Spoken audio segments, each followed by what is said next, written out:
আসসালামু আলাইকুম। এনএনটিভি রাতের সংবাদে আপনাদের স্বাগতম। সাথে আছি আমি মাইন উদ্দিন আল আপন। শুরুতে সংবাদ শিরোনাম। নিম্নমানের কাগজ ব্যবহার ৩ ছাপাখানার ৮০,০০০ পাঠ্য বই বাতিল করল এনসিটিভি। আবারও সরকারি কর্মকর্তাদের বিদেশ ভ্রমণ নিয়ে কড়া নির্দেশনা। ভারত শেখ হাসিনাকে ফেরত না দিলেও বিচার চলবে, টবি ক্যাডম্যান। আবু সাইদের বাবাকে হেলিকপ্টারে ঢাকা সিএমএইচে হস্তান্তর। প্রবাসীরা কবে থেকে এমআরবি পাসপোর্ট পাবেন জানালেন আসিফ নজরুল। আগরতলা অভিমুখে লং মার্চ, নয়াপল্টনে জড়ো হচ্ছেন নেতাকর্মীরা। ভারতের বুলডোজার দিয়ে ভেঙে ফেলা হলো ২০০ বছরের পুরনো মসজিদ। শুনছিলেন সংবাদ শিরোনাম, এবারে বিস্তারিত। জাতীয় শিক্ষাক্রম ও পাঠ্যপুস্তক বোর্ডে এনসিটিভি নিম্নমানের কাগজ বাদায়ে ত্রুটিসহ বিভিন্ন অনিয়মের দায়ে ৩টি ছাপাখানার ৮০,০০০-এর বেশি পাঠ্য বই বাতিল করেছে এনসিটিভি। বাতিল করা বইগুলো কেটে ফেলা হয়েছে। একই সঙ্গে তাদেরকে কারণ দর্শানোর নোটিশ দিয়েছে কর্তৃপক্ষ। জবাব সন্তোষজনক না হলে তাদের বিরুদ্ধে বিধি অনুযায়ী ব্যবস্থা নেওয়া হবে। এনসিটিভির চেয়ারম্যান অধ্যাপক এ.কে.এম. রিয়াজুল হাসান বলেন, এবার বইয়ের কাগজের মান ও বাদাই অবশ্যই ভালো করতে হবে। অন্তর্বর্তী সরকারের এই বিষয়ে কঠোর নির্দেশনা আছে। সেই নির্দেশনা প্রতিপালন করেছে এনসিটিভি। বিগত সময়ের মতো আমরা এবার কাউকে বিশেষ সুবিধা দেব না। যারা টেন্ডারের শর্ত মানবে না তাদের প্রয়োজনে কালো তালিকাভুক্ত করা হবে। সরকারি কর্মকর্তাদের বিদেশে ভ্রমণ নিয়ে নতুন নির্দেশনা জারি করেছে অন্তর্বর্তীকালীন সরকার। নতুন এই নির্দেশনায় কর্মকর্তাদের বিদেশ ভ্রমণ নিরুৎসাহিত করা হয়েছে। একই সঙ্গে অপরিহার্য জাতীয় স্বার্থ ছাড়া একসঙ্গে বিদেশ ভ্রমণে যাওয়া যাবে না বলে জানানো হয়েছে। সরকারি কর্মকর্তাদের বিদেশ ভ্রমণ নিয়ে নতুন নির্দেশনা জারি করেছেন সরকার। নতুন এই নির্দেশনায় কর্মকর্তাদের বিদেশ ভ্রমণ নিয়ে নিরুৎসাহিত করা হয়েছে। একই সঙ্গে অপরিহার্য জাতীয় স্বার্থ ছাড়া একসঙ্গে বিদেশ ভ্রমণে যাওয়া যাবে না বলে জানানো হয়েছে। বুধবার স্বরাষ্ট্র মন্ত্রণালয়ের দায়িত্বশীল সূত্রে এ তথ্য নিশ্চিত করেছে। এর আগে গত সোমবার অন্তর্বর্তীকালীন সরকারের প্রধান উপদেষ্টা কার্যালয় থেকে এ সংক্রান্ত একটি পরিপত্র জারি করা হয়। এর আগে ডলার সংক্রান্ত কারণে গত অর্থবছরের সরকারি কর্মকর্তাদের বিদেশ ভ্রমণ সীমিত করে একটি নির্দেশনা জারি করা হয়েছিল। বিদেশ ভ্রমণ সংক্রান্ত নতুন নির্দেশনায় যা বলা হয়েছে তা তুলে ধরা হলো। ১. সাধারণভাবে বিদেশ ভ্রমণ নিরুৎসাহিত করা হবে। ২. বছরের সম্ভাব্য বিদেশ ভ্রমণের একটি তালিকা জানিয়ে রাখতে হবে। ৩. বিদেশ ভ্রমণের জন্য মন্ত্রণালয় ভিত্তিক ডাটাবেস তৈরি করতে হবে। প্রধান উপদেষ্টার অফিসের কাঠামো তৈরি করে দেবে এবং এর তথ্য সংরক্ষণ করবে। ৪. সব স্তরের সরকারি কর্মকর্তারা একাধারে বিদেশ ভ্রমণ পরিহার করবেন। ৫. মন্ত্রণালয় দায়িত্বপ্রাপ্ত উপদেষ্টা ও সচিব একসঙ্গে বিদেশ ভ্রমণ সাধারণভাবে পরিহার করবেন। তবে জাতীয় স্বার্থে অনুরূপ ভ্রমণ একান্ত অপরিহার্য হলে তেমন অপরিহার্যতার বিষয় সুনির্দিষ্টভাবে উল্লেখ করতে হবে। ৬. মন্ত্রণালয় সচিব ও অধীন অধিদপ্তর বা সংস্থার প্রধানরা একান্ত অপরিহার্য জাতীয় স্বার্থ ব্যতিরেকে একসঙ্গে বিদেশ ভ্রমণে যাবেন না।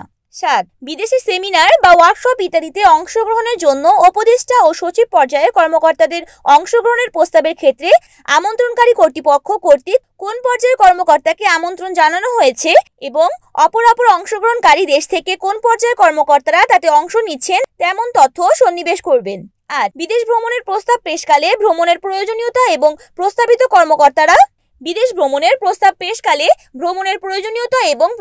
কর্মকর্তার ওই কার্যক্রমে সংশ্লিষ্টতা ও উপযোগিতার বিষয় উল্লেখ করতে হবে। ৯. কেনাকাটা, প্রি শিপমেন্ট ইন্সপেকশন কিংবা ফ্যাক্টরি অ্যাকসেন্টেন্সটেন্ট ইত্যাদির ক্ষেত্রে কেবল সংশ্লিষ্ট বিশেষজ্ঞ প্রেরণের বিষয় বিবেচনা করা হবে। ১০. সরকারি অর্থে কম প্রয়োজনীয় ভ্রমণ অবশ্যই পরিহার করতে হবে। ১১. সব স্তরের সরকারি কর্মকর্তারা বিদেশে বিনোদন ভ্রমণ পরিহার করবেন। ১২. সরকারি কর্মকর্তা-কর্মচারীরা দীর্ঘমেয়াদী প্রশিক্ষণ ছুটিতে যাওয়া পরিহার করবেন। ১৩. বিদেশ ভ্রমণের প্রস্তাব প্রেরণের ক্ষেত্রে প্রস্তাবিত কর্মকর্তার পূর্ববর্তী ১ বছরের বিদেশ ভ্রমণ বৃত্তান্ত সংযুক্ত করতে হবে। Aruni Akter, desk news. ভারত ফেরত না দিলেও বাংলাদেশের সাবেক প্রধানমন্ত্রী শেখ হাসিনার বিচার চলবে বলে জানিয়েছেন আন্তর্জাতিক অপরাধ ট্রাইব্যুনালের চিফ প্রসিকিউটরের বিশেষ পরামর্শক টবি ক্যাডম্যান।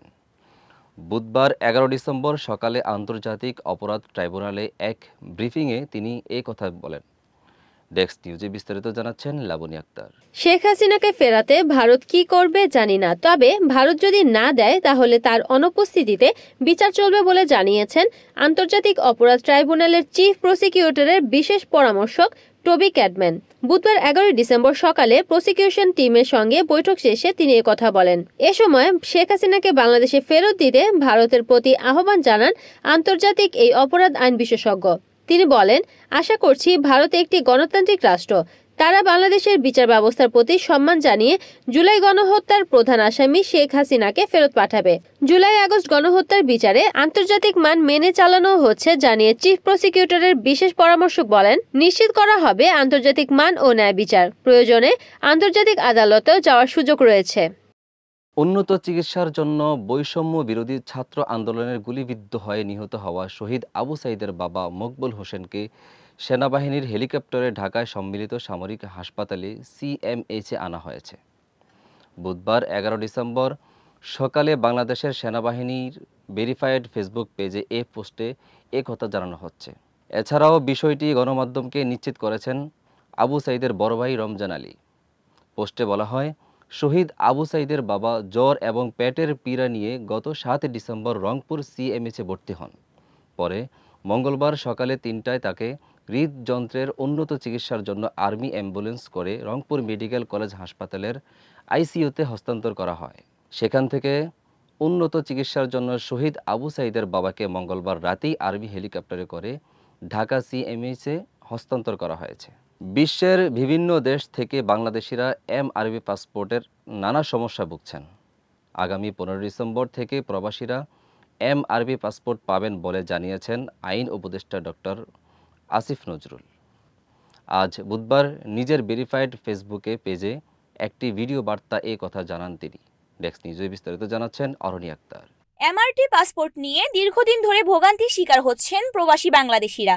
বিশেষ করে সৌদি আরব, ইতালি, মালয়েশিয়া এবং সংযুক্ত আরব আমিরাতে পাসপোর্টের মেয়াদ না থাকায় ভিসা নবায়ন বন্ধ, দেশে জরুরি কাজে ভ্রমণে আসতে না পারা সহ নানা জটিলতায় পড়েছেন প্রবাসীরা। তবে এবার তাদের জন্য সুখবর দিলেন আইন উপদেষ্টা অধ্যাপক ডাক্তার আসিফ নজরুল।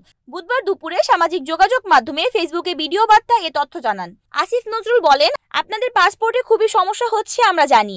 এমআরটি পাসপোর্টে 15 ডিসেম্বর থেকে আপনারা এমআরটি পাসপোর্ট পাওয়া শুরু করবেন। যারা আবেদন করেছেন 3 থেকে 4 সপ্তাহের মধ্যে তারা এমআরটি পাসপোর্ট পেয়ে যাবেন। আপনাদের পাসপোর্টে খুবই সমস্যা হচ্ছে, এটা আমরা জানি। এমআরপি পাসপোর্টে পাওয়া এই 15 ডিসেম্বর থেকে আপনারা এমআইপি পাসপোর্ট পাওয়া শুরু করবেন এবং পরবর্তী 3 সপ্তাহ থেকে 4 সপ্তাহের মধ্যে প্রত্যেকে যারা আবেদন করেছেন এমআরপি পাসপোর্ট পেয়ে যাবেন। প্রথমত প্রায়োরিটি দেওয়া হবে সৌদি আরব ও মালয়েশিয়া প্রবাসীদের। এরপর ডিমান্ডের ভিত্তিতে বাকি দেশগুলোতে 3 থেকে 4 সপ্তাহের মধ্যে সমস্যা সমাধান করা হবে। তো প্রথম প্রায়োরিটি দেওয়া হচ্ছে সৌদি আরবে এবং মালয়েশিয়াতে আমাদের যে ভাই বোনরা আছেন ওনাদেরকে, এবং এরপর আপনার যেই সমস্ত কান্ট্রিতে ডিমান্ড বেশি তাদের ক্ষেত্রে একটু প্রায়োরিটি দিয়ে এই সমস্যাটা 3 থেকে 4 সপ্তাহের মধ্যে সমাধান করা হবে। আইন উপদেষ্টা বলেন, এত পরিমাণ এমআরটি পাসপোর্ট ছাপানো হচ্ছে যে ইনশাআল্লাহ আগামী 2-3 বছরে এই সমস্যা আর হবে না। অরণি আক্তার, ডেস্ক নিউজ। ভারতের আগরতলা অভিমুখে লং মার্চে যোগ দিতে রাজধানীর নয়াপল্টনে জড়ো হচ্ছেন যুবদল, স্বেচ্ছাসেবক দল ও ছাত্রদলের নেতাকর্মীরা। আগরতলায় বাংলাদেশের সহকারী হাইকমিশনে হামলাও ও বাংলাদেশের জাতীয় পতাকা অবমাননা ও সাম্প্রদায়িক দাঙ্গা বাঁধানোর ষড়যন্ত্রের প্রতিবাদে ঢাকা আগরতলা লং মার্চ করেন বিএনপির এই 3 সংগঠন। বুধবার সকাল 8টায় নয়াপল্টন বিএনপির কেন্দ্রীয় কার্যালয়ের সামনে থেকে লং মার্চ শুরু হওয়ার কথা ছিল। ডেস্ক নিউজে বিস্তারিত জানাচ্ছেন লাবণী আক্তার। দুর্বার গতিতে দেশ রক্ষার জন্য ব্রাহ্মণবাড়িয়া খাউড়া সীমান্তের দিকে তারা এগিয়ে যাচ্ছে। লং মার্চ কর্মসূচিকে কেন্দ্র করে সকাল 7টার পর থেকে বিএনপির 3 সংগঠনের নেতাকর্মীরা খণ্ড খণ্ড মিছিল নিয়ে নয়াপল্টনে জড়ো হতে থাকেন। সংগঠন 3টির নেতাকর্মীদের মাথায় জাতীয় পতাকা বেঁধে এবং হাতে ফেস্টুন, জাতীয় পতাকা ও দলীয় পতাকা নিয়ে কর্মসূচিতে অংশ নিচ্ছেন। রাতে গণমাধ্যমকে সংগঠনগুলোর পক্ষ থেকে জানানো হয়, সকাল 8টায় নয়াপল্টনে বিএনপির কেন্দ্রীয় কার্যালয়ের সামনে থেকে লং মার্চ শুরু হয়ে পল্টন, ফকিরাপুল, ইত্তেফাক মোড় হয়ে ফ্লাইওভারে উঠবে।